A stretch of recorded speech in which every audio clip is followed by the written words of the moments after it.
I am Manshi, welcome to my YouTube channel about pharmacy. So आज हम discuss करने वाले हैं व्हाट इज़ डोजेस फॉर्म और एंड इट्स क्लासिफिकेशंस। तो जो डोजेस फॉर्म है वो फर्स्ट सेमेस्टर की फार्मास्यूटिक्स का टॉपिक है। तो चलिए स्टार्ट करते हैं। डोजेस फॉर्म क्या है? डोजेस फॉर्म एक वो मैकेनिज्म होता है जिसमें जो हमारा ड्रग मॉलिक्यूल्स और एपीआई जो होता है हम उसको बॉडी में एडमिनिस्ट्रेट करते हैं और जो हमारी बॉडी होती है वो जनरेट कर देती है मैक्सिमम बेनिफिट्स और लोएस्ट इफेक्ट को। अब जो हमारा डोजेस फॉर्म होता है वो दो टर्म से मिलकर बना हुआ होता है, एपीआई और एक्सिपिएंट्स। तो हम इस वीडियो में इन दोनों टर्म्स को पढ़ेंगे कि ये क्या होते हैं।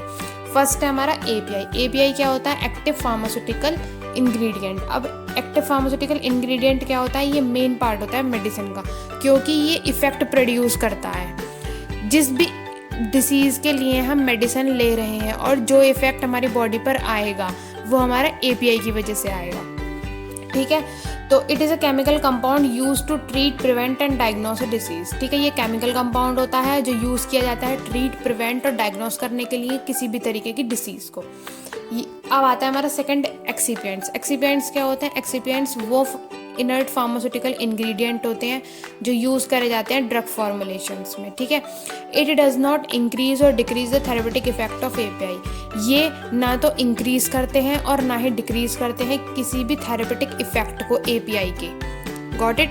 अब आता है एग्जाम्पल, प्रिजर्वेटिव्स, फ्लेवरिंग एजेंट या फिर कलरिंग एजेंट। ठीक है, अब आता है हमारा second point, classification of doses form. क्या क्या क्लासिफिकेशन है डोजेस फॉर्म के? ये दो टाइप्स के होते हैं, according to physical state and second is according to route of administration. ठीक है, तो हम वन बाय वन कवर करेंगे।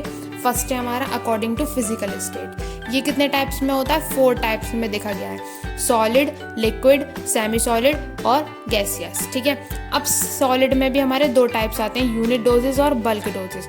यूनिट डोजेस में क्या होते हैं? टैबलेट और कैप्सूल आते हैं। ठीक है, ये हमारे एक्यूरेट अमाउंट में हमें मिलते हैं। टैबलेट जितनी अमाउंट की में हम बॉडी में नीड है ड्रग की, उतनी अमाउंट में हम टैबलेट और कैप्सूल्स में हम ड्रग ले रहे हैं, मतलब कि यूनिट में ले रहे हैं, मिल रही है हमें इसमें। ठीक है, अब आता है हमारा बल्क में। बल्क में हमारे सारे पाउडर्ड फॉर्म में जो भी चीज़ें आती हैं, जैसे कि पाउडर में पाउडर देते हैं डॉक्टर हमें, जैसे कि टूथ पाउडर होता है, डस्टिंग पाउडर होता है। ये हमें कोई एक्यूरेट अमाउंट में नहीं मिलता है, क्योंकि अगर कोई डॉक्टर है, जैसे कि आप प्रोटीन का पाउडर लेते होंगे बहुत सारे लोग, तो वो ये थोड़े ना है कि आप डेली बिल्कुल एक्यूरेट अमाउंट में ले रहे हैं, वो चीज़ नहीं हो पाती है इसमें। ठीक है, तो इसलिए इसको कहते हैं बल्क डोजेस। सेकंड आता है हमारा लिक्विड। लिक्विड भी इसमें 2 टाइप्स के दिया हुआ है, मोनोफेजिक और बाईफेजिक। मोनोफेजिक का मतलब होता है 1 फेज वाला और बाईफेजिक में 2 फेजेस होती हैं। ठीक है, अब इसमें मोनोफेजिक में आते हैं सिरप और लोशंस और बाईफेजिक में आते हैं सस्पेंशन और इमल्शन। अब आता है हमारा third semi solid. Semi solids में क्या होते हैं? क्रीम हो गए, ऑइंटमेंट, पेस्ट, जेलीज, ये सब होते हैं। अब आता है हमारा फोर्थ गैसियस। गैसियस में 2 आते हैं, एरासोल और इनहेलेशंस, मतलब कि जो अस्थमा वाले पेशेंट जो यूज़ करते हैं वो सारी चीज़ें हो गई हमारी। ठीक है, अब सेकेंड आता है हमारा according to route of administration. क्या क्या रूट से हम अपने ड्रग को ले सकते हैं? तो इसमें फर्स्ट है ओरल। ओरल में आ गया हमारा टैबलेट और कैप्सूल लेते हैं हम। सेकंड है हमारा टॉपिकल, जो हम अपने स्किन पर अप्लाई करते हैं, ऑइंटमेंट और क्रीम हो गई। रेक्टल हो गया, पैरेंट्रल हो गया जो आप इंजेक्शन के ज़रिए लेते हैं।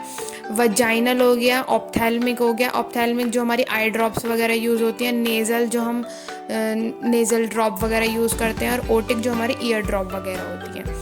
इसी तरीके की वीडियो के लिए चैनल को लाइक करें, सब्सक्राइब करें और बेल आइकन को प्रेस करें। Thank you.